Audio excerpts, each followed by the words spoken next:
Walmart, Tyson's Foods.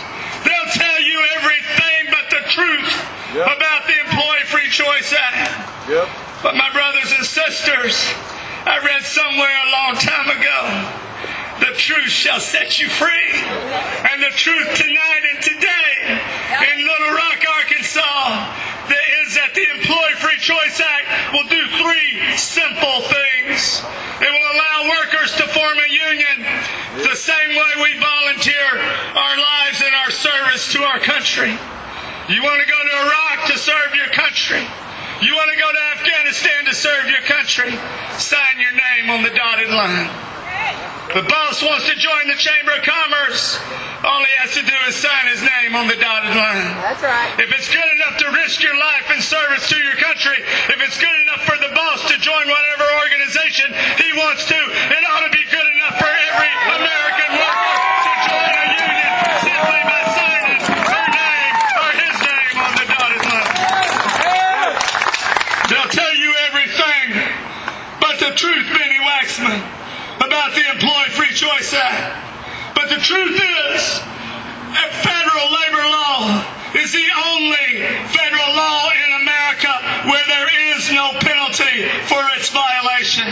So the Employee Free Choice Act says, boss man, if you're going to violate the law and you're going to violate workers' rights, you're going to pay a cost for it. $20,000 civil fines, triple damage back pay if you fire somebody for union activity. And it finally says no more running from the union. No more trying to stall the workers out. No more surface bargaining. No more dragging your feet. No more paying $700 an hour lawyers to drag on and on and on and on when you're trying to negotiate a first contract. If you can't get to a first contract in 4 months, and Jim Nichols knows that's plenty of time to get to a first contract. If you get to a first contract in 4 months, Jimmy, then we will arbitrate that contract and impose a contract on the employer. Three simple things, three straightforward, three just things about justice in the workplace. And my brothers and sisters, with this talk, we're finishing up a 24-hour vigil here in Little Rock, Arkansas. Yesterday we had 4 vigils in every media market in Arkansas, in front of every member of the Arkansas congressional delegations' offices, all over the state. Average people like you and me, average workers like you and me, average people who built this country, average people who built this state, average people who made this country great, average people who are the heart and the soul of this country stood up and said, we want to win back our simple rights. A fundamental freedom in any democratic society. We want to win back the right to freely associate with who we want to on the job and to form unions and bargain collectively.